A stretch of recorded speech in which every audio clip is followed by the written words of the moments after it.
Um, Hello, everyone, and welcome back to the Limelight podcast. Take two with Lauren from Sharptooth. I appreciate your patience so much. Thank you Yeah. for being, so helpful with everything. Um, so rad. Listen, congratulations on the album release. Thank This is the record release from Pure Noise, Transitional Forms. How does everybody feel about it now that it's like kind of out there in the universe for everybody to take advantage of? Um, how does everyone in the band feel? Yeah, yeah, Um, there's like a certain amount of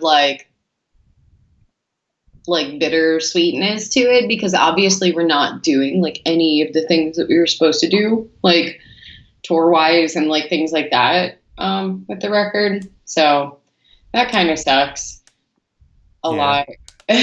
For sure. I mean, the whole industry is on pause, and it's a Yeah. lot of bands have been, or musicians and themselves have been releasing so much music, and they can only, I guess, they can only take advantage of it so much with live streaming. I mean, how many live stream shows could you really put out there? And how many other creative content can you put out there? Yeah. In like a year's worth. So I've seen some people being creative. I mean, Dance Gavin Dance just recently did a live stream in full for their album release, which was really cool for them. And I mean, how do we know what they're going to do next? I mean, it doesn't matter. And I just saw an article from a gentleman who was on. He works for Warner Brothers Entertainment. He's like a part owner of Lollapalooza, but he's not even going to be involved with festivals until 2022. So I don't know. It's all speculation, but hopefully we can try to mend this community together and see what we can do. Yeah. It's just like it's one of those things where it just extra sucks because we did wait so long to put it out. Mm-hmm. Like, I mean, this record was finished um essentially like as it is uh since last April. Really? So Oh wow. like yeah, no, that's like why this extra sucks because we really specifically waited to like basically like for our release to like be the shows that we wanted it to be, and like to be on a tour that like we felt actually was representative of us and our larger goal, because apparently finding bands to tour with that are representative of what we think and feel is actually challenging. Yeah, for sure. Yeah, I mean, it's a specific demographic, but like you can relate to bands. Like, I mean, you can relate to a lot of hardcore bands, what they do with their political views. I mean, and there's a huge like relationship with you and Straight from the Path. Like, you guys are definitely on the same page for sure, and you've toured with them before Oh too. yeah. So Yeah, those are good friends. It is kind of funny though, because you're like, oh, there's like a like the relationship between like hardcore and like politics and stuff, and I'm like, I feel like that doesn't exist right now. That's just like so not a fucking thing right now, and is one of the things that I've just been pissed off about yeah, for like more than a few years. I know that like Stray kind of feels the same way. Like the fact that we are bands that have like opinions or even like political opinions should not be a big fucking deal in this scene because its roots are literally in like socio-political dissent and in punk music. And anytime I hear somebody like being critical of like bands being too political, um I just have to fucking roll my eyes because I'm like really clear that you don't know the fucking roots of this genre at all, but act like you fucking do. God Whatever. forbid we're allowed to have an opinion on anything related to politics. I mean, musician, actor, actress, like it doesn't matter. It seems like as soon as or an athlete, as soon as you say something, like that whole comment with shut up and dribble really pissed me off when one of the ladies kind of went after LeBron and Kevin Durant. It's like, who the fuck are you? And then you're just going to, completely opinionize something that's on your side of the political standard and make Mm-hmm. that okay. Like it's so opinionated and it blows my mind. But like you said, not a lot of bands are taking the political stance in itself. I mean, I don't know if it was. I mean, there were probably bands before Rage that were doing it, but they were definitely one of the prominent acts that kind of like brought out the political conversation with it, and go against the man because I it's mean, fucking true. they were, I feel like they were one of the bands like in I guess in like modern times that are doing that, but I also feel like oh my like I don't know, everybody is fucking political. Like if you're saying like get politics out of music, like stop listening to the Beatles and Bruce Springsteen, because all of that is political too. Like It is, yeah. Subliminally, I'm sure. Yeah, I mean, John Lennon wrote like an entire, I think, EP about it. Yeah, both of them. Yeah. Currently, they're in the middle of they're like, oh my god, like a lot of those songs came out like in the middle of like a very, very contentious war, and they're putting out a song about like how all you need is love, and like that's radical. And I think that because we're not in the political climate that was going on at the time, our brains don't internalize that as being as political as it is. And I think that's why sometimes people feel like more jarred, like, oh my god, you're talking about that, like, but don't like make that connection to a lot of the bands that like maybe they grew up listening to. Like, I don't know. I like for a genre that is rooted in punk music, I feel so disheartened and like disappointed in the political climate of the genre itself. Yeah, because some of these people that have a lot of, I would say, engagement for their platform, they don't take advantage of it, and they kind of just let it sit there. And I had a talk with one of my good friends who's out in California. He's a solo artist and such, and he and I mean, so many people who can. I mean, I don't have that big of an engagement, but he easily does, and he's been for I think weeks, like once the protests started going into play with George Floyd and everything, like he took it to Twitter, and he took it to his social medias and tried to spread education. And that's like you could try your best. So there's some people that are just ignorant to the fact of anything in politics, but if you can definitely change somebody's mind, like you're obviously doing a good job. Then like one person, that's all that matters. Education is like key in anything with like how we go about making awareness of it and everything. Yeah, and like changing like some of the social pressures. One of the things that like did make me very happy lately is the fact that it does seem like there currently is a little bit more social pressure to like actually say shit about what's going on in the world. And like basically like that's like that is progress. Like the fact that there is any kind of a social pressure on people to like take a stand about something or be vocal about like their stance on a thing going on in the world, that's great. That is a good thing. That is encouraging engagement, and it just sets like a precedent that this is normal. This is something we all should be talking about. Like, let's normalize like having conversations about it is normal. And we just need to normalize like doing that all the time. But having a conversation. Oh, I'm sorry, I didn't mean to cut you off. But it's like having the conversation right now. Like this is exactly what needs to be done all the time. Like constantly bringing it up, above water and making sure that it's, being brought attention to. Because if you ignore it and you kind of just don't talk about it, then that's part of the problem. That's actually part of the biggest problem is being silent about it and not really having the conversation. And now we're starting to realize that. Or thinking that because an issue doesn't have like a specific personal impact on you, that it's not worth talking about. God. That's gonna get me heated because it's so fucking true. Like if it doesn't have anything to do with them personally, until it does, then you see a kind of change of opinion or what they actually physically do in general to do something about that situation. But some people are ignorant to that. If it has nothing to do with them, it doesn't affect them, or they've never experienced. It's not real. It's an illusion. It's fake news. It's bullshit. Like. Come on, bro. The fuck? Yeah, like, it's also hard because we're living in kind of an interesting time where sometimes some of the most important like socio-political work you can be doing isn't there's not a performative aspect to it. There isn't like a thing you can share on Twitter about it. It isn't like for like doing the hard work of like deconstructing your internal biases, like that actually requires emotional labor, which a lot of people are reticent to get involved with, and also like doesn't have any accolades attached to it.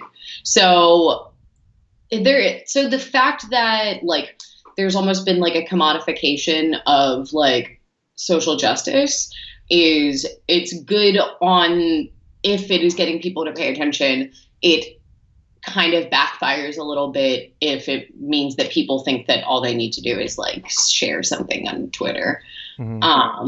Like, because that isn't a lot of times like the actual hard work of activism is not the stuff that you see.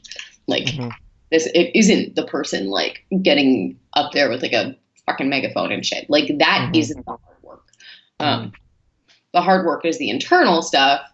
The hard work is like engaging with people in your personal life about these things and putting yourself out there like continually in situations where it isn't popular or easy, which is a thing that like is really important to my band. Like, and one of the reasons it's been so frustrating, like getting pushback for having opinions, because I'm like,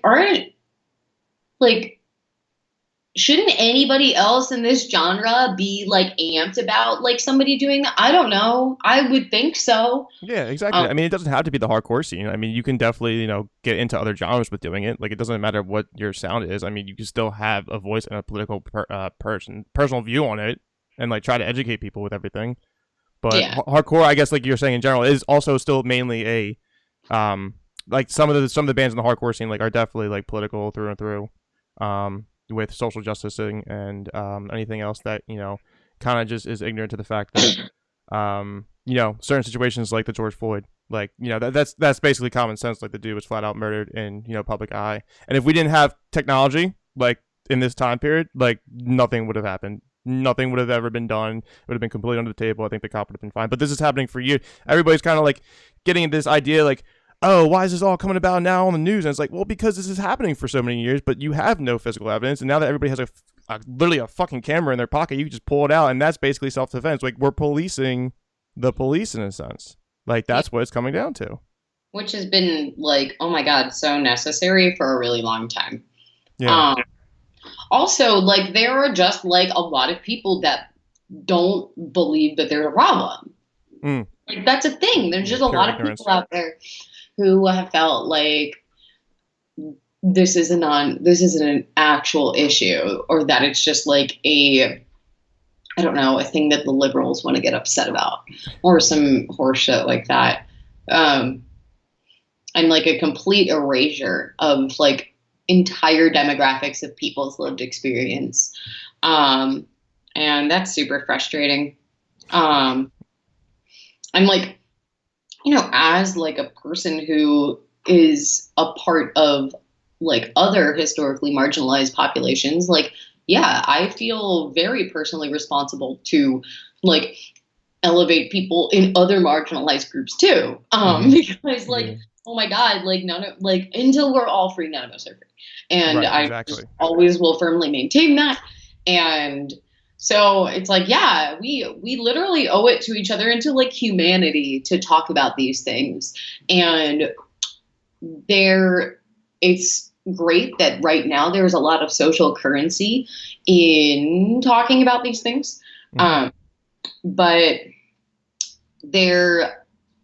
I have a lot of frustration with the fact that if there wasn't a lot of social currency in talking about these things, most of the people who were like posting about George Floyd and stuff like wouldn't have done that. The more that we kind of like get involved with it, the more we talk about it. And like, I mean, personally, from your last album before you released Transitional Forms, I mean, Clever Girl, I mean, you have a song called Fuck Donald Trump, and it's like, fuck you, Donald Trump. Like, it's pretty self-explanatory, and it's fucking awesome because yeah, it's like, well, you have bands doing subliminal stuff with it at the same time, but then like being like, upfront about it. Like, that's what we need to start being a little bit more, is being upfront and being straight. I agree. I don't think that we should need to have to layer an issue and metaphor in order for it to be like worthy of like listening to. Like, it doesn't. No, why are we?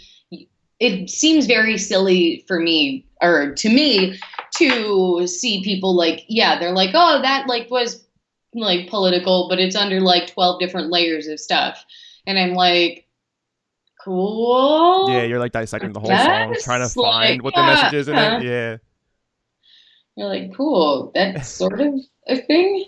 Yeah, that's I kind of working, think. I guess. Like, Yeah. and also, like, you don't fucking know. Like, someone can tell you that a song is about anything, and then, like, Yeah, people you take music and they personally relate to themselves in their own lives, like especially like taking it out of context. Like, I mean, you can write within the context of the song, but somebody's going to relate to it completely different lyrically or how they personally feel about it, and it could be written something completely different yeah. for the meaning. Yeah, That is one of the like the reasons why a lot of times in my lyrics I've been like very explicit about like this is what this is about. yeah, Um, and yeah, and doing that though, it like literally kind of puts me. I'm putting everything out there, and I don't have to, somebody doesn't have to listen to it like 6 times in order to figure out, oh, that's what this is. Like, it's just mm-hmm. right in front of your face. Because Mm-hmm. for me, that, especially from a message standpoint, is the fastest way from point A to point B is just to fucking say what you're thinking. Yep. Or say, I mean, I'm happy if someone says anything, but if you want to, it's a little more helpful and creates a little bit more social pressure when you're a little bit more explicit about it. Yep. So yeah. And you take that on your live performances too. Like you actually like not reassure, but you tell everybody like this is what this is Yes. about. This is exactly what we're gonna get into. This is exactly why I'm on this stage. This is exactly who I am. Mm-hmm. If anybody can relate, come, talk to me and blah blah blah. Like that's what it's about. That's fucking cool. That's Thank you. really fucking I cool. But appreciate that. not a lot of people do that though. I mean, No. not a lot of people have the courage to do that as well. So I mean, it's just maybe people will follow in your footsteps to actually take the next step in possibly doing that. I see a lot of bands that get emotional on live sets, depending on where the show is, if it's a local show or if it's like, like you guys were on Warped Tour for the whole summer. I mean, we were on Warped Tour for 2017, as we talked about prior, and Yeah. and you guys were on the whole tour for 18, so we just missed you, unfortunately. But I saw you live, so it doesn't matter. So it was a badass show. But yeah, what's it called? How was that experience? I mean, because like that was probably something that it's every kid's dream growing up is to be on that tour. Oh my God. So it's funny because literally everybody says that. That was not ever a dream of mine. I Really? never dreamed. That's pretty No, cool. Yeah. because here's the thing. That is a nonsensical fucking dream. Mm-hmm. Like, and that might sound like callous or like harsh, but for a woman in a band, that would be a nonsensical fucking dream for me to have. Mm-hmm. Like at the time. Mm-hmm.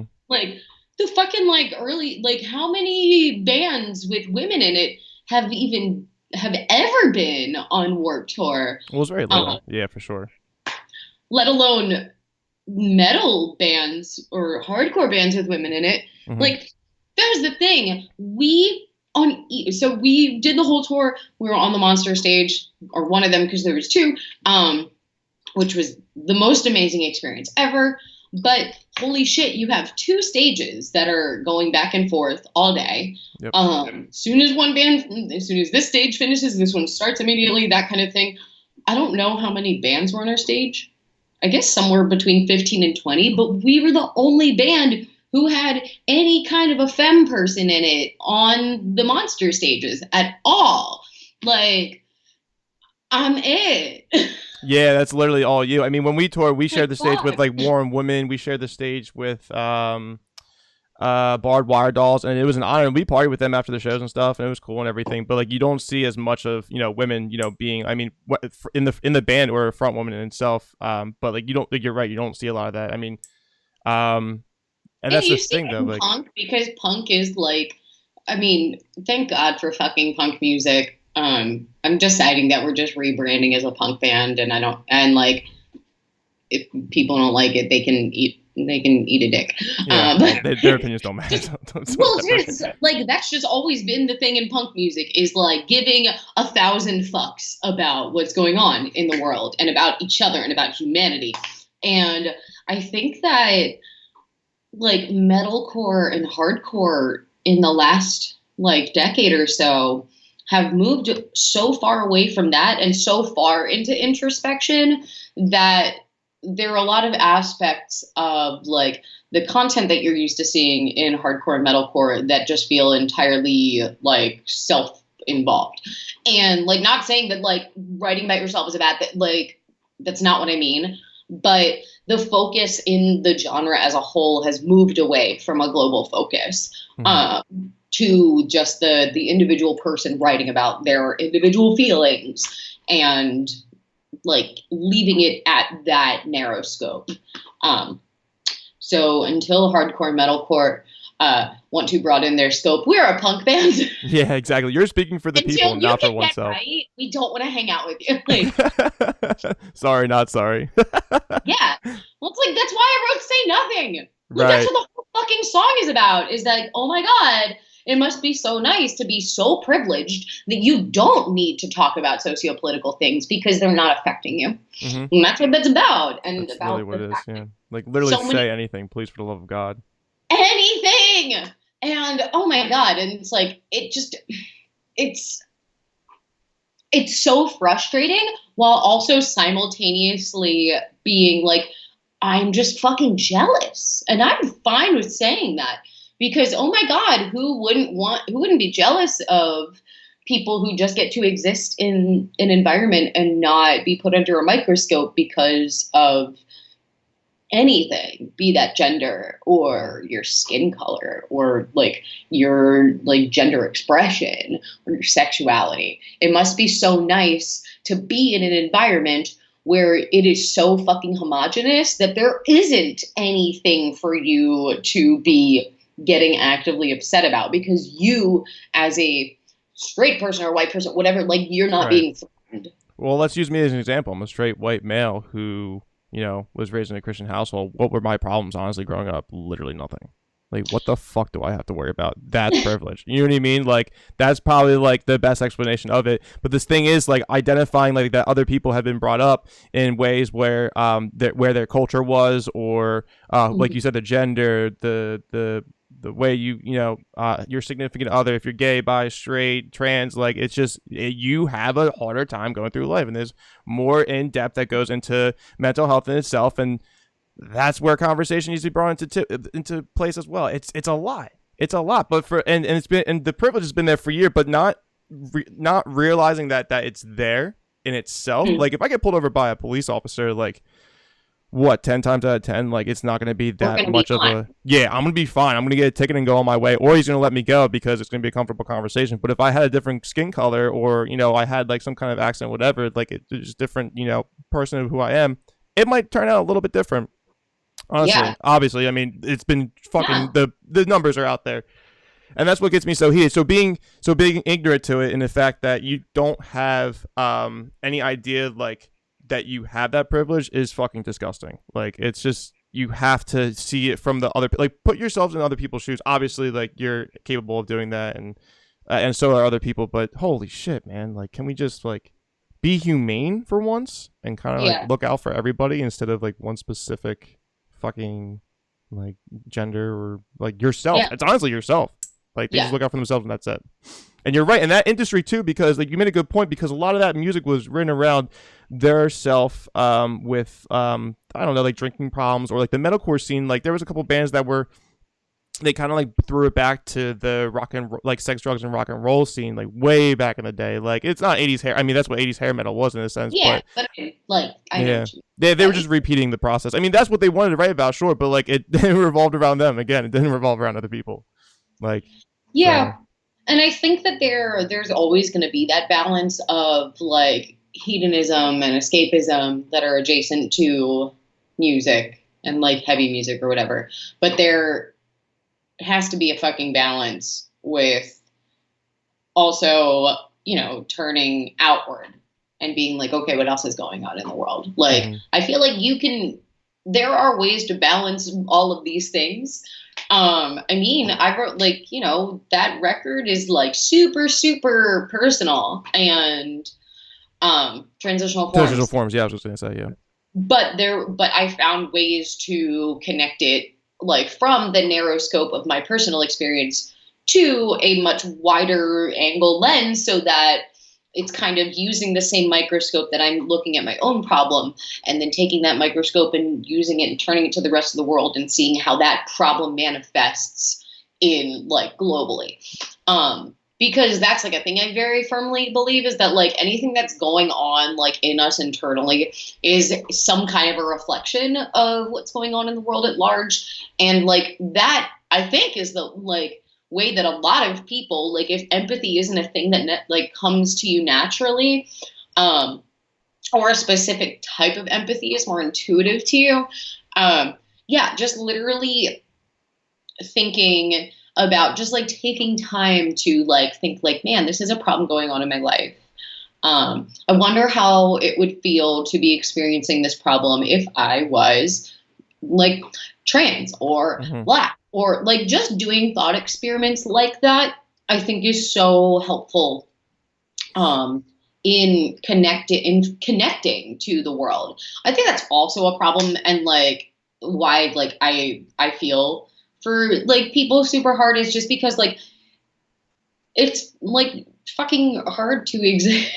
It really is. Yeah, everybody's got a different story to tell. Like you can't compare one's life to the other, even though like you might have like similar like traumas, or you might have similar like addictions. Like it's still a completely different story. But the relation there, see, that's what I appreciate about the lyrics and stuff. Like you build a bridge of correlation. Like that is like basically like how to reach out to those people. Like it's never been about yourself specifically, but to have that courage to do that and get that out there. Like I'm getting a little emotional, so if I start sniffing, like, it's my bad. But like it's so humbling to do that, but not a lot of bands do that. And I want to go. I'm just like filtering back to the metalcore stuff, or like just those kind of genres in general. Like there's nothing wrong with kind of like preaching about not preaching, but like expressing you and yourself. But a lot of those bands didn't ever like really bring it out there to let other people kind of relate and come talk to them and such. But and there's ways to use a platform without even like necessarily talking about a thing in your lyrics. Like if you don't want to write a fucking song about,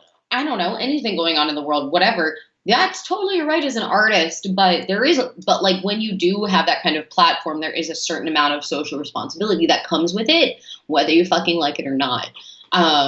So like even just kind of like using social media to share things that are amplifying the voices of the marginalized, even if you're like, I don't even know where to like. So like maybe like you're a super privileged person, you don't even fully understand a lot of these problems, but you see that they're there and you want to do something, but you know that you can't really like do it through your songs, and that's just going to feel performative and shitty for you. I totally understand that. And and like also like I know people who feel that way and who also are like, well, I also don't want to like make a thing about me and like stuff, and all of these things make so much sense. So you have to get creative in ways that you can use your platform. And yeah, so it's like sharing, like you can share stuff, or like letting somebody come up like during the set who like has a charity to tell people about the charity, or to hand out resources, or like establish like networks within the community for people to like talk about things. And I don't know, I just feel like even if you don't want to turn into the socio-political band, even if you don't want to change anything about what you're doing as an artist, there are ways to get involved, there are ways to help, and there are ways to like take your narrow scope and make it a much bigger one and embrace a lot of people in it. Like it's challenging and it requires a little bit of like thinking to figure out how to do it in a way that makes sense for you.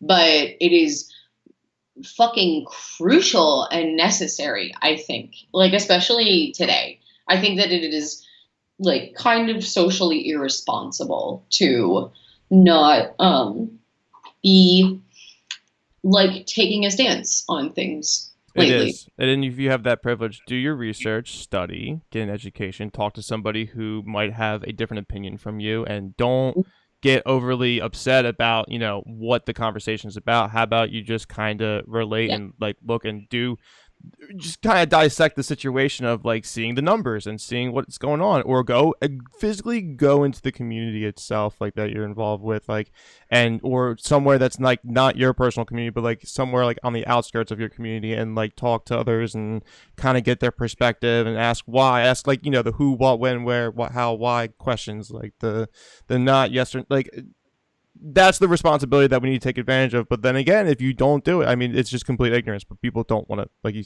keep saying, like people don't want to listen. They don't even want to. Like I can go out. Like I think I went out out yesterday downtown in Pennsylvania in like a little suburban area, and you know, half and half are wearing masks, half are not. And it's like, come on, like it's just give it. Just it's literally not that hard to put something on and then like abide by the CDC guidelines and then sit down and then have your meal and then get up. And there was a lot of people that were participating in it, like obviously, but then there was like obviously, you know, a couple people that just didn't even care. And it's like, you're not, you're, I know your freedom, blah, blah, blah, but like it's a pandemic. Like it's still a disease or a virus that can literally kill you within seconds, like without pre-existing conditions. When it comes, sorry, I'm interrupting. No, you're good. No, you're good. No. There's a little delay too. Like that's why I get like all hyped up and excited and then I start talking, but. Yeah, but no, go ahead. What were you saying? No, I was just going to say it's the lack of being able to understand like the way that your actions impact other people. Also, like your freedom, like fuck your freedom. Fuck your freedom. Mm-hmm. Your freedom is irrelevant in the face of the death of thousands. So if people want to go and be like, oh, well, it's my freedom.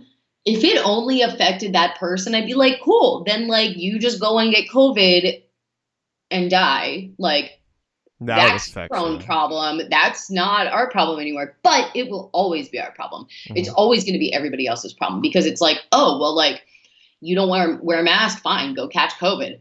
Right. But then if that person catches COVID and they don't wear a mask, they are just going to give it to other people. Mm-hmm. So it's like you don't like when lives are at stake and when your actions are so immensely impactful on literally an entire fucking country. No, you don't fuck your freedom. Your freedom is so goddamn irrelevant. Like we didn't like are these same people like bitching about having to wear a seatbelt? No, I mean people still wear without a seatbelt.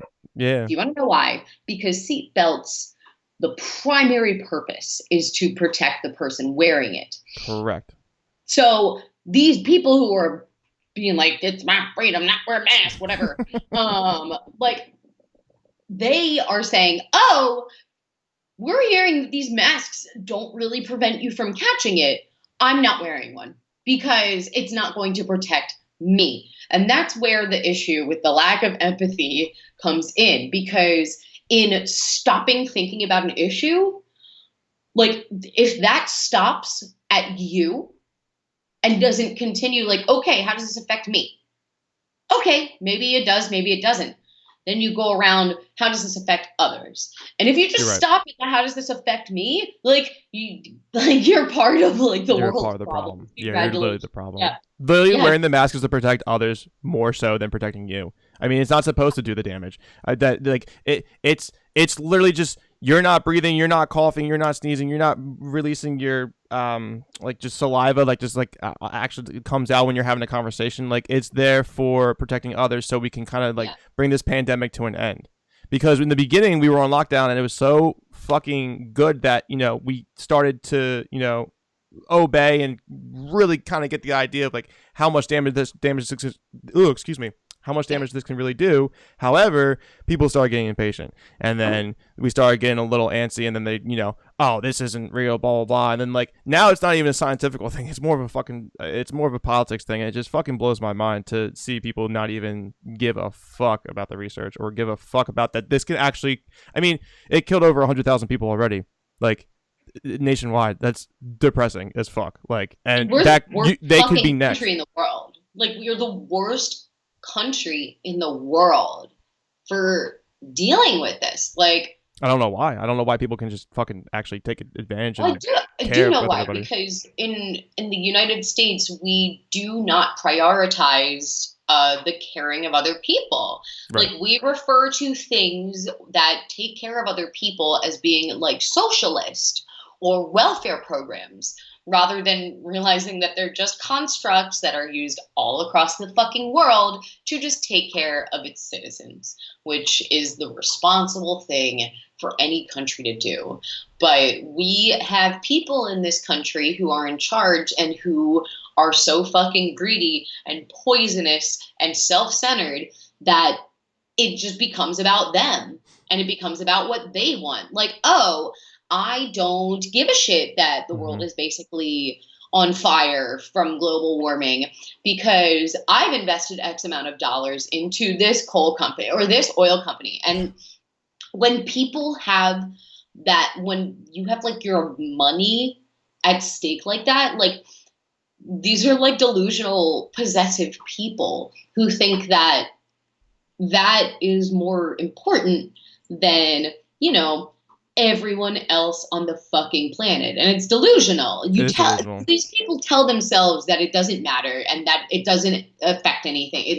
It's delusional. There's a lot of fucking really delusional, like, self-absorbed people who are running a lot of our country, and also espousing those like attitudes as being aspirational to certain populations. Like, all like the people who just like jerk off to Trump because they're like, he speaks his mind, whatever. Like, Yeah, okay, all that cool. bullshit. Yeah, you can't even like write complete sentences on Twitter. You hate me. Like shit like that. Well, we're on the same page, so I mean. It's like they're demagogues. They're talking head, and it's like they have like some of these people like Trump create this cult like following. And trust me, I fucking get it. I fucking get it when you are terrified and you feel like you have had a like fucking hard times on you forever and you feel bad about yourself and your life is hard. I completely and absolutely understand how it could be a thing that you would do where you would go, okay, well, this person is telling me that he gives a shit about me, so I'm going to do whatever he says. And if you don't think past that, like, it makes sense that there are a lot of people who just kind of blindly follow this complete and utter sociopath, especially as he helps people to justify their own crappy behavior.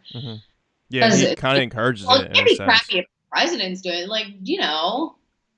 Well, this is the most bizarre thing I've ever seen. I mean, like, I'm 28 years old now. I've only voted 3 times for the president of the United States, and never have I seen anything so completely pulled apart and so ignorant to the fact that like it has nothing to do with this country or who lives in this country or who your neighbor is. It has to do with your single self, your individualism, and it makes no sense to me, and it blows my mind.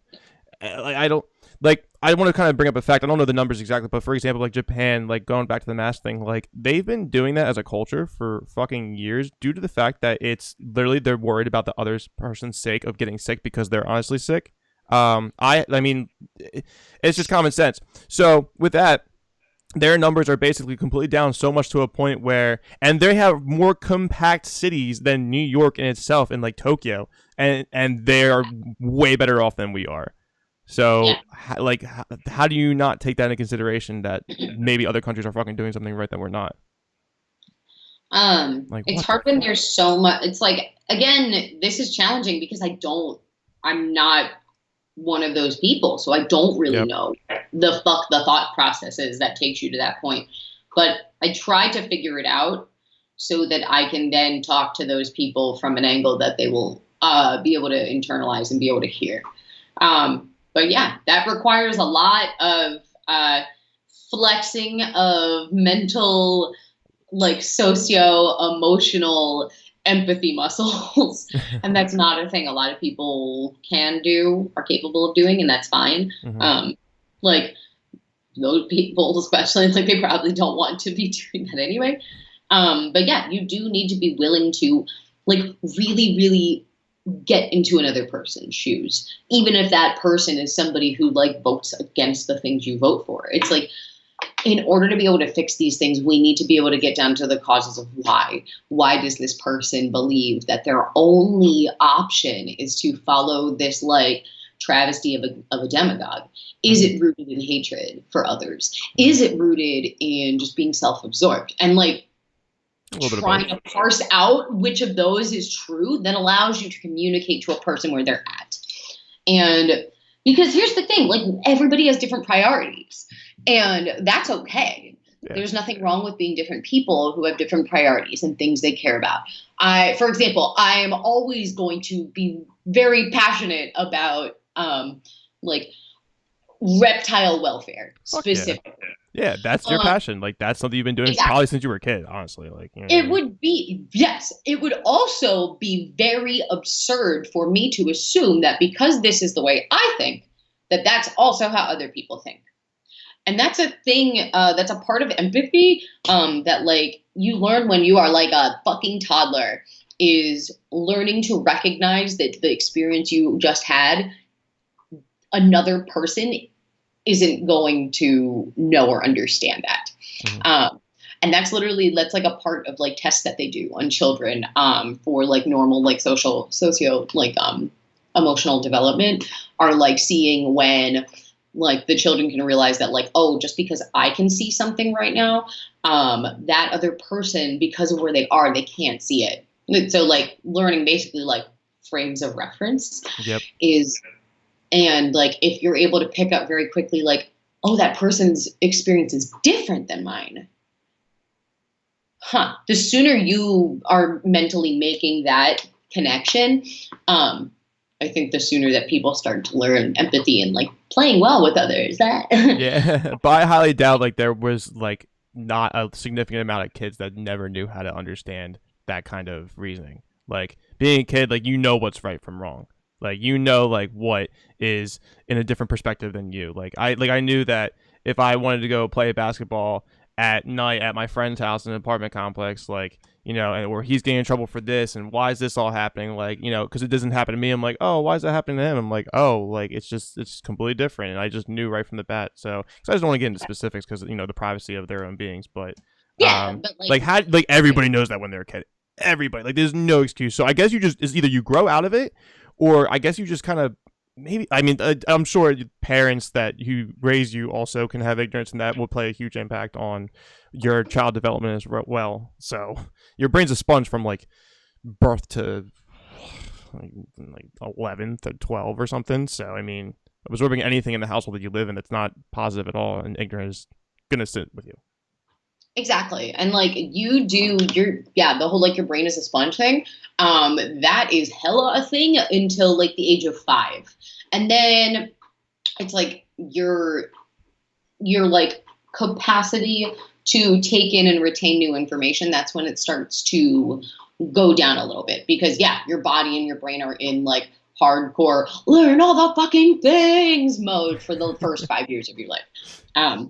It's really interesting because there are a lot of studies also about like changes implemented into like children's life during, or like things that children were taught during that period, how like long they carry them afterwards, or like if they tried to like change a thing that they were thinking.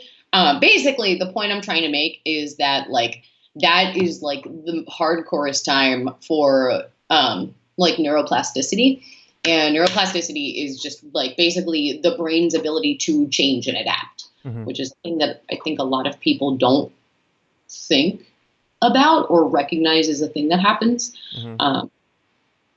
There's so many like things that we do in our culture pertaining to like psychological development that are just like not based in evidence. Right. A lot of them are like conjecture and shit like that. So, a lot of the colloquial thought processes that we have pertaining to like being able to learn information, being able to change, like that kind of a thing is just, there's a lot of research out there that's really fascinating and that most people aren't aware of. Right. And I think that's also a thing that people don't take into account is literally just the fact that people's minds can change profoundly. And if you are going through life looking at everybody around you and going like, that person is the way they are, like and that's that, you're going to miss out on so many opportunities for connection and for learning. Because like, yeah, we're a lot better at learning and adapting, and our brains and points of view changing than I think we realize. And that does us a disservice, especially like when it comes to learning about ourselves and like taking care of ourselves, but it also does such a huge disservice to activism.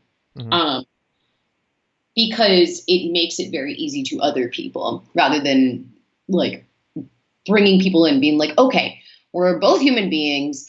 We both have a lot of the same parts and a lot of the same like components that go. We have a lot of the same hardware. Why is our software different? What are the differences? So like that's how I think of things a lot, especially when trying to connect with people who have very different life experiences from me.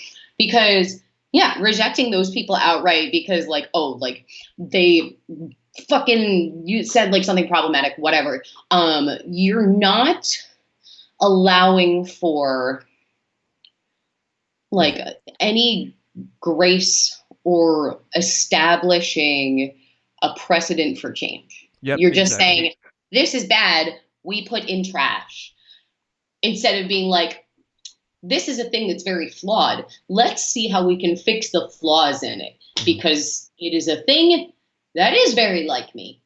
But there's some serious, like there is some big spots here. Okay, let's look at those individual spots and see like what's going on there. Like let's zoom in on those things. It's a thing people don't do enough. Yeah, that's a great metaphor to put into perspective. Like you're just a different software. Like that is actually a really good example of maybe getting it across from somebody. And honestly, when you see people that are like, oh, that's because you know who they are, blah blah blah, isn't that technically stereotyping? You think? Like it's just like, come on, dude. Like what the fuck? Like just because of who they are, like that's not the reason why they're gonna do it. You don't even know that person. You're just assuming. You fuck. Like. So, like, stereotyping is really interesting because it's both an adaptive mechanism and it's also maladaptive. So, like, we stereotype because that is our brain's way of dealing, basically, like, compartmentalizing and being like, oh, this thing fits into this category. Yeah, this that category. Yes, exactly. Our brains really want to do that. Like, all the fucking time. Our brains are like, okay, we're getting new information in. I have a bunch of boxes here. Okay, where am I putting that information? And that's just how we operate, rather than going, maybe there's a box I don't have. Let's make that box, and then this information can go in the new one. We don't think about the fact that we can make new boxes. Like, and it does us such a fucking disservice.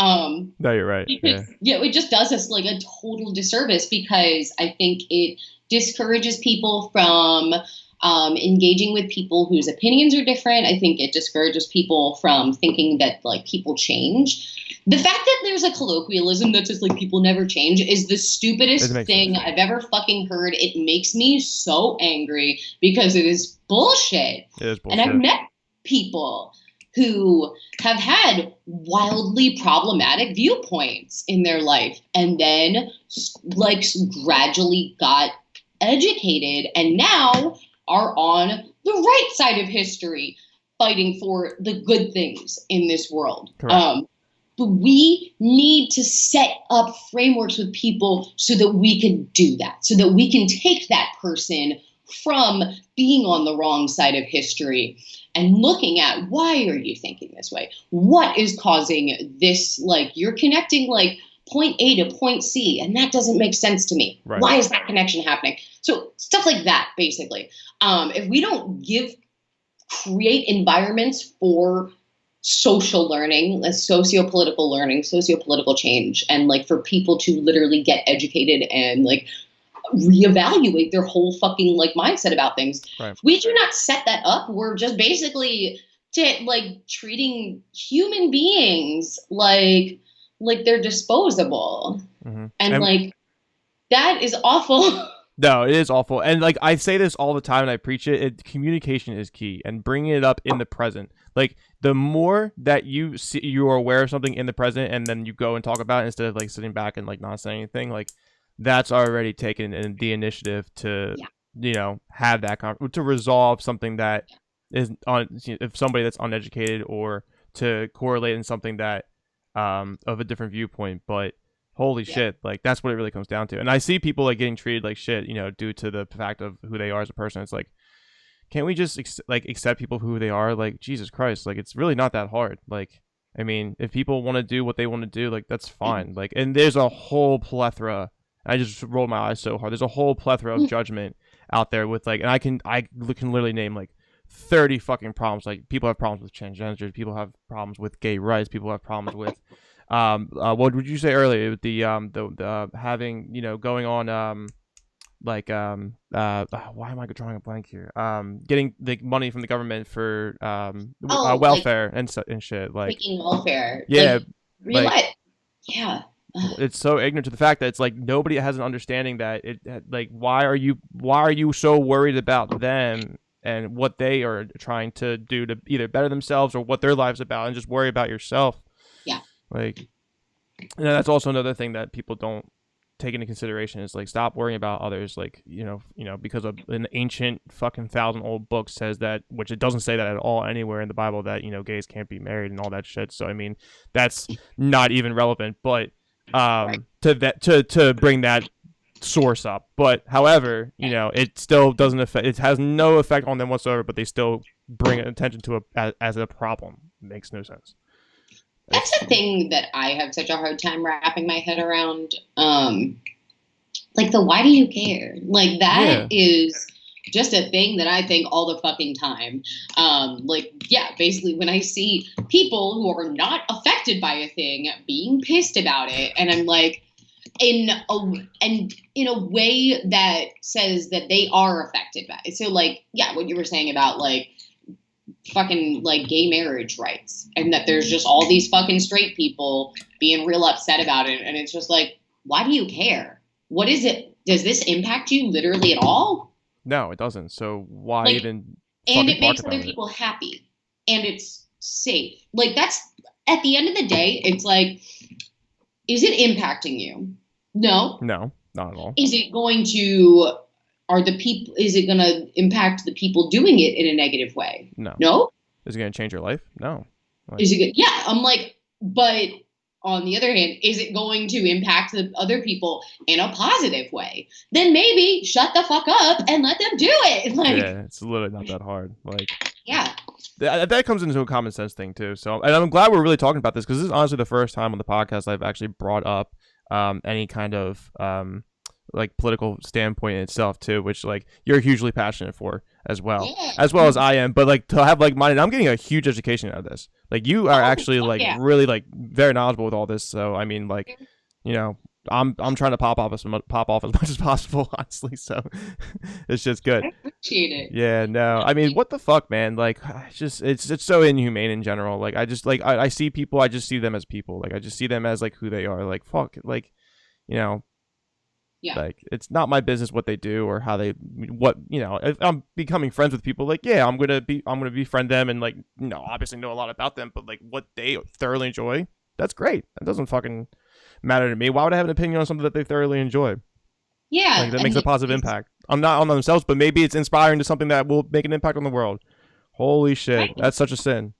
Well, it's like when people feel good and comfortable about themselves, like that's when they're able to be the most productive and when they're able to be the most creative and innovative. So it's like, even if you don't agree with literally everything these people do, if you are just like, or who they fucking are, even if you can just get to the point of being like, but this is the thing that is going to help this person have the biggest potential positive impact on the rest of the world. Even if you just like skip over giving a shit about the person as an individual and you even just view them as the cog in the humanity machine, it's like, then you have to at the very least go, okay, I don't like anything this person is doing, but I realize that what they're doing isn't harmful, and that people, when they feel fulfilled and good, do good things in the world. They're better able to do that. So for the benefit of humanity as a whole, we all should be really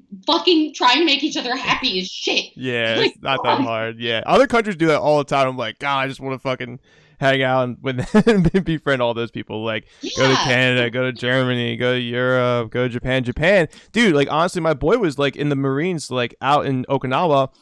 Like, the personal respect for one another is insane. Like, literally, it was I probably told the story already before, but he was sitting at a red light. It went green. It filtered back to red, then went green. Not one single honk, not one yell, not one holler. Like, it's like, holy shit! Like, that Oh, is like, it's that so is fucking rare. humanity. Yeah, Yes. that's what we That need. is so that actually kind of brings me to like sort of one of my penultimate points in regards to this entire conversation about wokeness and social justice and activism and like humanity at large. Each and every one of us needs to be more patient. Just period. Mm-hmm. Like, and that's fucking hard. We don't like that shit. It's 2020 and I get fucking antsy if I click on a fucking website and it takes 4 seconds to load Yeah. instead of instant. Like, this is so hard for our brains. We're so bad at being patient. You're absolutely right. It's awful. It's awful. So there needs to be a concerted effort put into that. Like, it's a muscle. So we need to be working out our empathy muscles and our patience muscles. Because like a lot of times I think that what people will do is they'll like be like, a thing isn't changing fast enough, therefore it isn't changing. And that's obviously not true. Right, yeah, we're interpreting change, yeah. But then on the other hand, people will also be like, they'll do that with like people. And there is a certain level of impatience with like progress that on an individual level that I think people do that's like super not fair. Like, first, just like off, we just all need to be having more conversations like that with everybody in our lives, whether that's you're just like in your friend group when you're just hanging out, like fucking talk about the way that you relate to people. Yeah. And like walking in people's shoes. And like, it seems, well, I don't know. I feel like, again, like people always want to say that shit that people always want to say like we're corny. Like, if this is corny, fine. Like, you have fun being so cool and you do you. But I'm over here actually trying to fucking fix the planet. So, Right. And you know what? If that's fucking corny, then let's go. Yeah, Get let's do. I'm gonna hop on that slap bandwagon some real quick. butter on that cob. Here we go. I'm here for it. All for one, one for all. Let's all make this a better world. Jesus Christ, dude. Yeah, Like, I was like, if I'm corny, then I guess that's what I'm bringing to the fucking party. I'm bringing the corn, and everyone fucking loves that shit. It's summer. Let's go. But yeah, we don't like people are lazy and they're impatient. yeah. And so they see their, I don't know, they're like a brother or like your parent or an uncle or whatever say something problematic. And there is an amount of social currency that is to be gained by going, by like calling that person out, basically. There's not very much social currency in sitting down with that person and from a place of love, explaining why a very difficult concept is an actual thing. So like sitting down with racist Uncle Bob and having a conversation about like systemic like racism. People don't want to fucking do that because that's the actual fucking hard work is doing shit like that and creating environments and like sparking conversations where people can have difficult conversations and be vulnerable and make mistakes and not fucking do it right. The important part is to be doing that in a situation where like those people aren't going to keep affecting the people that their problematic like behavior is hurting. So that's kind of like, this is my prescription for Lauren's prescription for fucking social justice reform. Okay, someone does something problematic. We remove them from the people who that is going to negatively impact. We go do that. In some cases, that means telling somebody that they can't come to your shows until they learn how to act. Or like saying that we are not going to support your business until there is a change. Like things like that, like deep platforming. Yeah, and if you're misogynistic, if you're racist, if you're, and there's a tier for forgiveness, but there's also a tier for like you're basically shadow luck because you're a scumbag. Like, there are a lot of people who deserve to be completely out of business in itself with what they have to do, but then there's other people who's like, oh, they made a mistake, educated, blah blah blah. But no, because I totally agree with you, and it's crazy that like let them grow. If you want to forgive them, that's cool. You can have the opportunity to do that. Like, it shouldn't be on the person that's asking for forgiveness to assume that they're going to receive it. But then there's there's also like really other worse problems that like I just get, I don't want to get too involved with it, but I can't remember his name, the guy from why am I drawing a blank?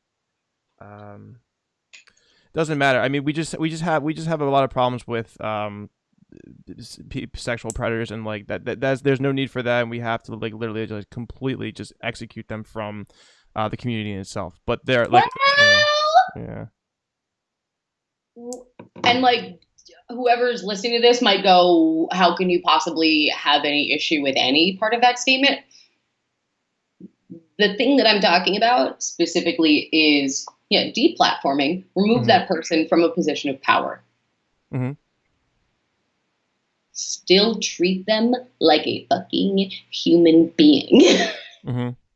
And like, so, if you are part of like the group that is being affected by them, like, no, it's not your fucking responsibility to go and talk to that person and like try to fix that. It is the responsibility of the rest of the community to then go and show up and be like, you're a part of us. Mm-hmm. We accept that you are a part of us. And as such, you're reflective of us as a whole. That is what happens when you are a part of a fucking community. Yep. So you have to then go, okay, where is the problem acting? Like, what made you think it was okay to say this word? Mm-hmm. What made you think it was okay to touch someone without their consent? Mm-hmm. What was going on in your mind at the time that was happening? And then also being willing to reevaluate the systemic structures that prop up like all of those things, because these people aren't existing in a vacuum. And frankly, I don't think that a lot of people who do these things, who do like problematic shit or like fucked up things, I don't think that they're evil at all. I do think there are people like that. I do think that there are people out there who do not have the like socio-emotional capabilities of thinking outside themselves. Like, there will always be narcissists in the world. There will always be sure. And even then with narcissists, you want to describe when explaining these issues and teaching them, you just show how it relates to them. And you know what, frankly, if they only understand it on a how it relates to them factor, if they can't figure out to care about other people, but if you've gotten them to stop doing the problematic behavior, it's okay, we'll work with it. Yeah, exactly. But what if people don't forgive? You know what I mean? What if it's so, it's so personal or so deep? Because I've people, I don't hold grudges. I'm not one to hold grudges, but forgiveness is something that is also very healthy to do, which I have no problem doing. However, there are a lot of people out there who might come into sort of problems with said people, and they can't forgive because it's so serious, or it takes a personal part of their lives in such a drastic way. How do you feel about that with people that have a hard time forgiving? Do you have any advice for that? Or it is not necessary. If somebody is part of a marginalized population, it does not I will never solicit their forgiveness for that person. I just won't. Mm-hmm. That's up to them. For sure. Okay. And if that's the route they want to go, if that is the thing that they feel is good for them, then that's up to them. Okay. I am never going to tell somebody that they need to forgive their abuse. Holy shit, fuck no. Oh, no, absolutely not. No. I have people in my life who, I will not, and you know what, I'm saying this right now, and maybe it will change down the road, but that I am just not in a position to forgive them. Mm-hmm. I'm not in a place mentally or emotionally to do that empathy and emotional labor. And you know what? It's okay. It's okay that I'm not there yet. That should not be an expectation of me as a person who is abused. Like, it just shouldn't. But on the other hand, that person, those people are going to continue existing. Like, so we were talking, like, let's talk about sexual predators. What do we do with sexual predators in the hardcore scene? We call them out and we completely kick them out of the scene in general, or try to put some kind of law on them. Like, we, bring the law into play, right? You know what I mean? Like, what else are you supposed to do? Here's the thing, though. There's not going to be laws that change right now. Like, that is just... Oh, no.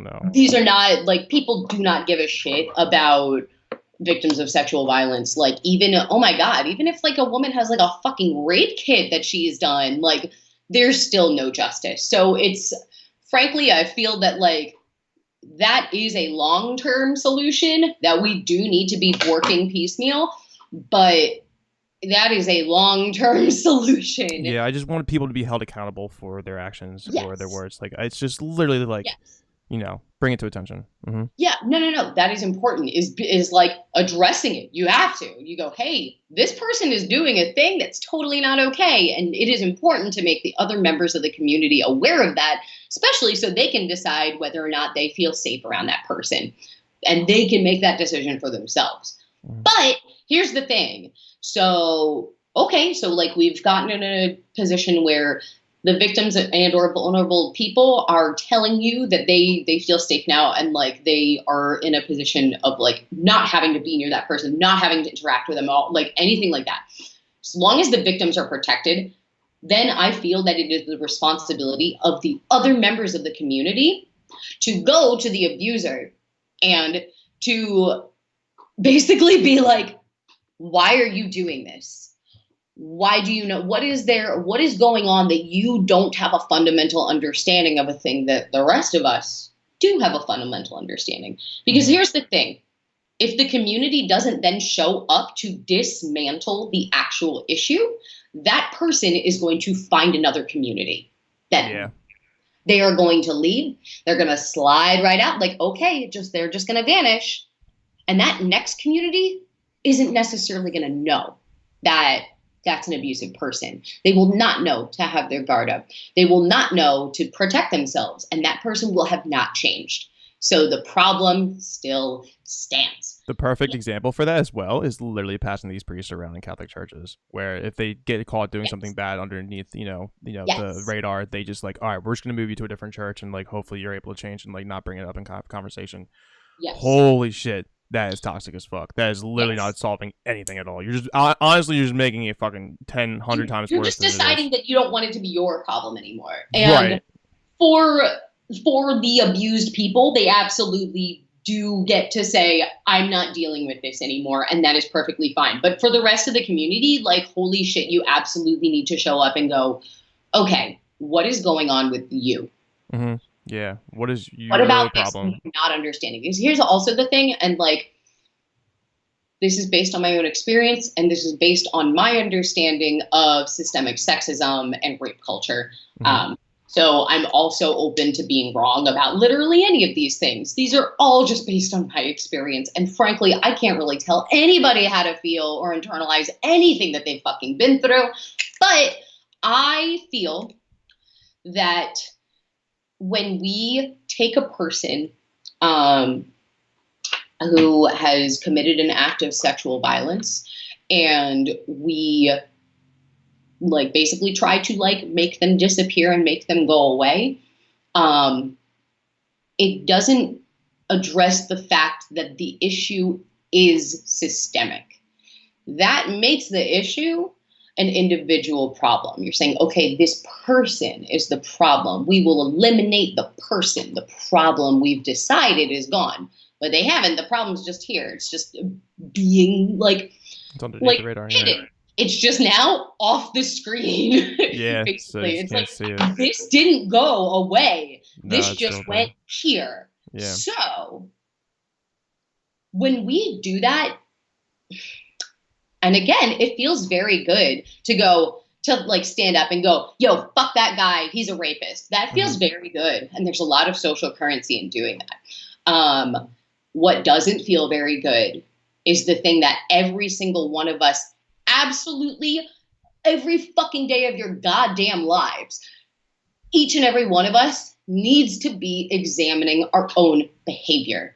And that's the thing that I think that people are not getting about like solving issues of systemic like sexism, rape culture, systemic racism. Correct. We are not looking at our own behavior. We are getting very excited when we see somebody who we can go be like, that's the bad guy. No, fuck that. All of us are problematic. None of us are born woke. Each and every fucking one of us has done shit that contributes to systemic sexism, contributes to rape culture, contributes to systemic racism. We need to stop fucking going, oh, that person's bad. That person's bad. It's like, no, we're all doing this. Yeah, you're absolutely right. Like, yeah. No, I know that I'm fucking right. Like, we all have internalized biases. But to identify that, like, you don't actually change anything. You just put the problem under like layer. You just throw dirt on it. It's still there. And it's still gonna crawl back up out of the ground and get you like a fucking racist zombie. Like we all need to be looking inward and having conversations with other people about that. Because when we go, hey, you know, like when you go to your mom or whatever who said something like who said something like totally racist at dinner or whatever, and if you go to your mom and you go, you're fucking racist, I'm not talking to you. The fuck did that do? No, I literally did nothing, But if you go to your mom and you're like, I noticed that you said something at dinner, and I wanted to just like talk to you about it because I wasn't sure what you meant by it. Would you like to like tell me what you meant? And like being like in a loving way, being like, I don't like, oh, okay, I see. That's how you thought of that situation. You know, I used to kind of think about it in a similar way. I used to think XYZ. I didn't understand like that it's really ABC. But this was how I kind of learned to make sense of ABC. What do you think about that? And being willing to do that ongoing conversation, because that's how you change people's fucking minds, is you make them feel good about like changing things and about dismantling their bias and like help them get excited about doing the right fucking thing. Because there are bad people in the world, but 95% of people are not Hitler. 95% of people aren't, I believe, and like maybe I'm naive and maybe I'm wrong and that's fine, and so you can just like tell me to fuck off. But like I believe that like 95% of people are good people and that they mean well. And a lot of times the fundamental misunderstanding like comes from a place of being taught certain things or being in certain environments or being exposed to certain things as you're growing up. And that's sometimes how people arrive at stuff. So great example for rape culture.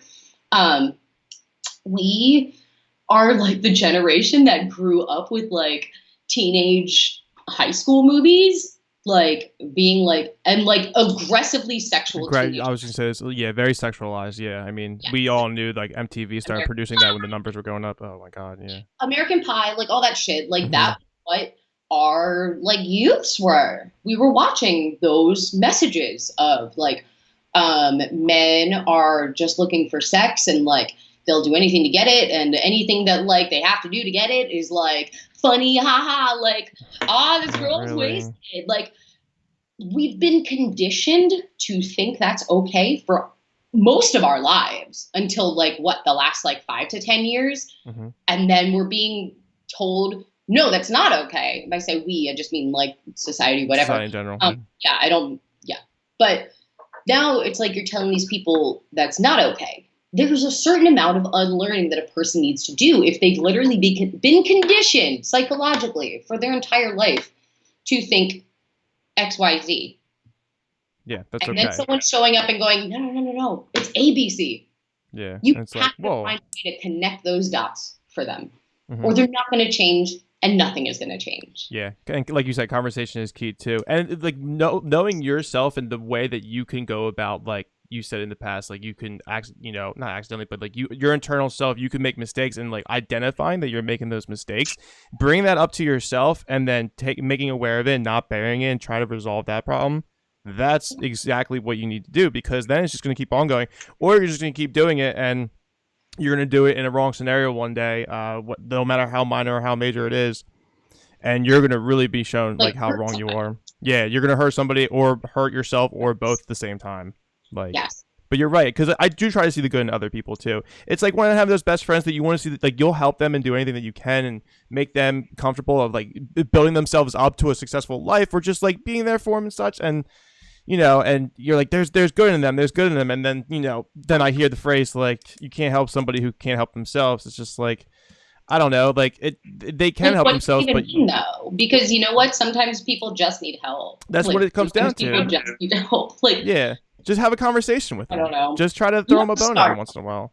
Yes, I agree. You have to, like, at the very least, you have to start somewhere with that person. If you are continuing to try to have these conversations and it is becoming clear that this isn't like a difference in cognition, and that like this might just be like a deep rooted like hate thing, that's different. That's very different, I think, honestly, I think it's very different than most people. I think that's a very uncommon thing. And I think that we think it's more common, and that's why we're like, we gotta get the, like, fucking, like, set them on fire. Like, it's like, no, okay, like, I feel like that is necessary sometimes, but I don't know that this is the, okay. Right. And like the thing, in my opinion, in those situations is always to defer to the victims, and always to defer to what they think the best course of judgment is. And that's also why representation is so important, because when you have more people of a group telling you, this makes me feel this way, then you have a lot more information about like how to connect other people to like that.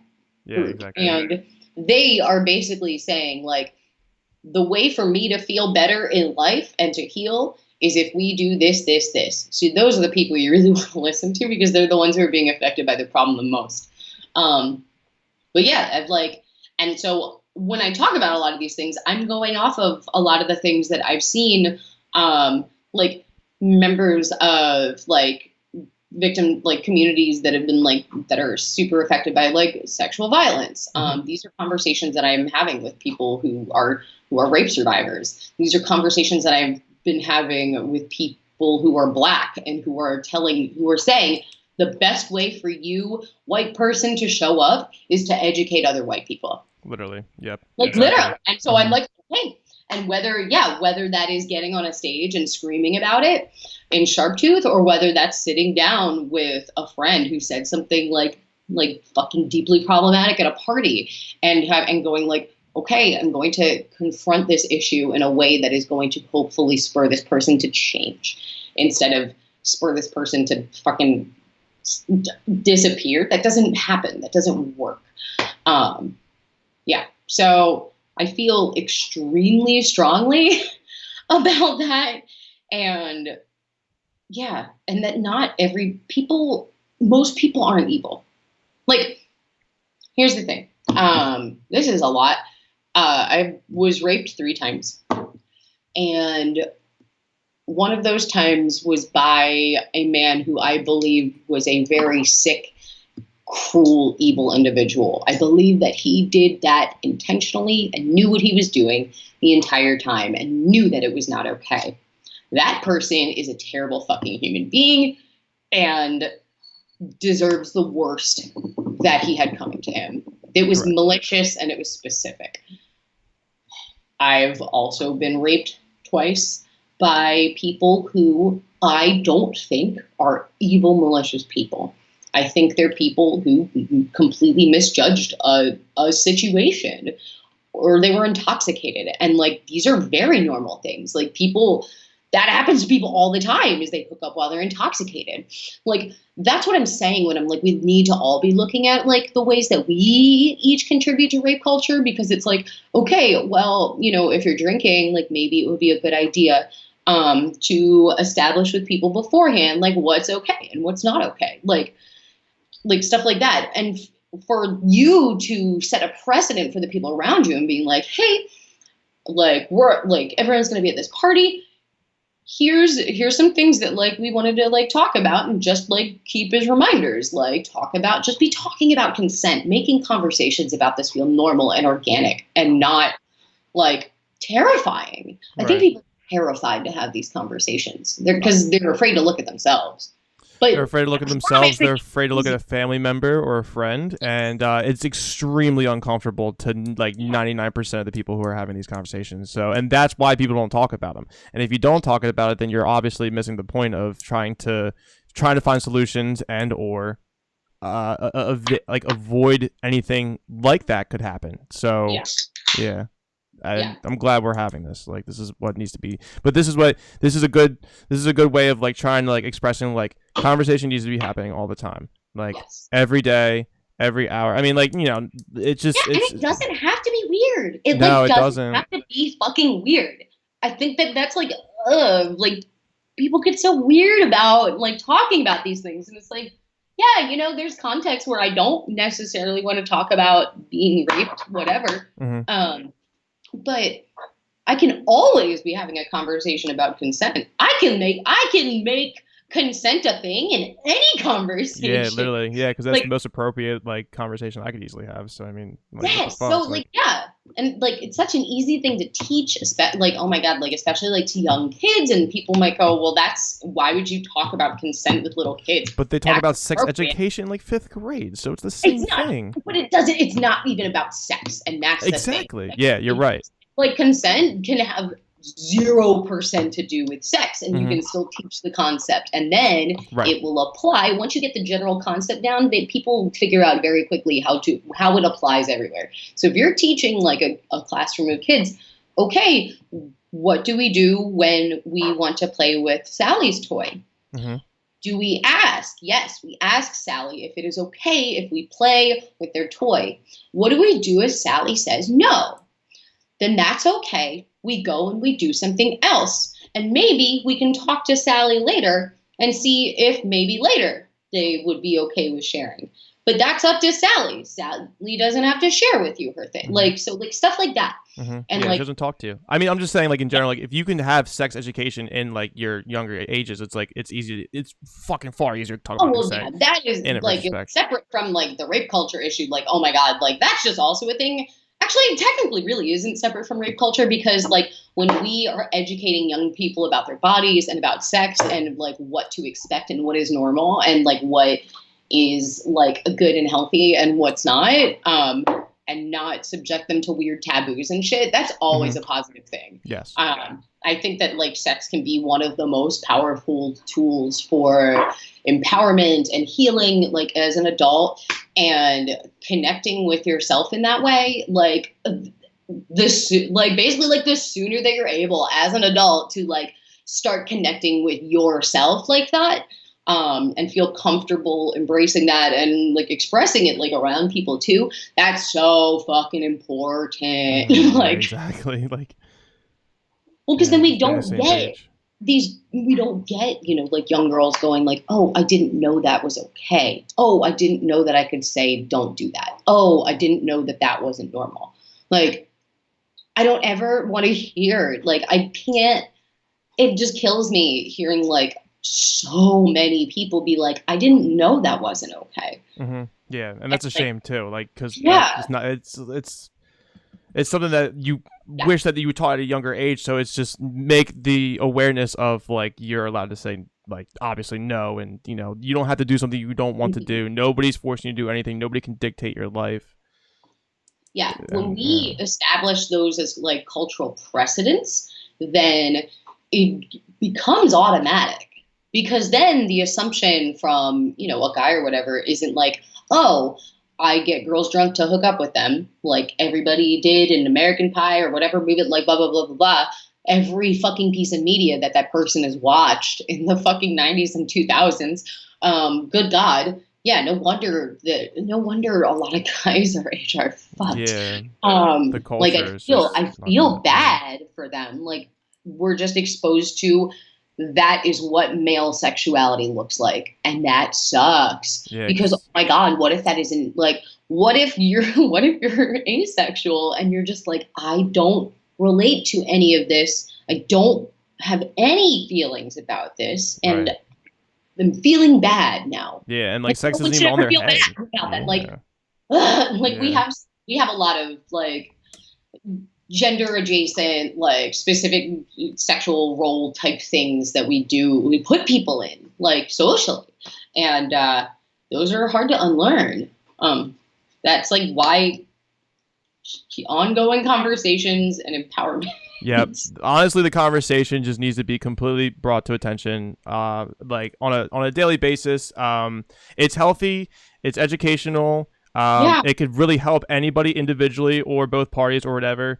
And the fact that it's really good to bring up and collaborate on these issues, because if we don't talk about anything like this, we're not creating solutions. We're just basically like the metaphor you said, you're basically putting it underneath the dirt. The problem's there, but honestly, it's not going to go away. You just it's keep like burying if it. it's under the dirt, it can grow. Like Yeah, that was it can literally fucking grow. fuck. Like Oh my god, I right. hate that shit. So Oh like, my god, you're so right oh, though. Yep, take it apart. yep. And we Dissect it. figure out how it works the way it works. That's like dismantling like social constructs. That's what that is. Yeah, that exactly is. Yeah. No, and I Yeah. appreciate you bringing all that up and everything. Because I still have a lot of I still have a lot to learn. Honestly, I mean, the education is infinite. I mean, there's no finite way of like knowing something and like, that's all you know. Like that's it. You learn everything. It's like no, that's not true. Like we're going to evolve into this conversation like throughout, the next decades or thousands of years. So I mean, it's just kind of basically bringing it up into perspective and like having that whole engagement in itself, because it can be uncomfortable sometimes, but that's okay. Yeah, That's totally. okay. But you need to, make sure that it just needs to be brought to light and make sure that we can actually find solutions for the problems that we have every day on an everyday basis. Yeah. So no, but I really appreciate you coming on, because I want to talk about this more, and I'm actually looking forward to talking to you about it more, off the Yeah. podcast or like in general, Always. and Always down. and I'm stoked for the release of the album as well. I mean, I'm so happy for Sharptooth. I'm so happy for everything. I mean, Paul Levitt did a fantastic job. That dude like knew exactly what he was doing with this album. So, I Paul mean, is great. Brian was great. We just had the best people working on this. Like, there's can't complain at all about that part, at least. Like, yeah, the record in and of itself is like a thing that I think it's fucking badass, and I think it's so like I just think it's a great record, and like being able to look back and like just like feel that, like at least I have that, and that's really all that matters. yeah. You guys have a lot. You guys have so much, but more to look forward like with everything. Like it's great. Like you have such a great team behind you. Like coming from the DIY scene and then putting it into a huge platform with the team backing you, just makes everything more incredible. It kind of just like kind of puts this like shine to it. You know what I mean? It's like a nice polish. It's fucking cool. Thank So, you. Yeah, I like that part too. yeah, no, I appreciate it. But yeah, listen, but yeah, we'll talk about more of this off the air, as well as like Yeah. keep educating, being more involved in the community with social justice and everything. And like honestly, thank you for being patient with me for doing take two. And I'm kind of crazy.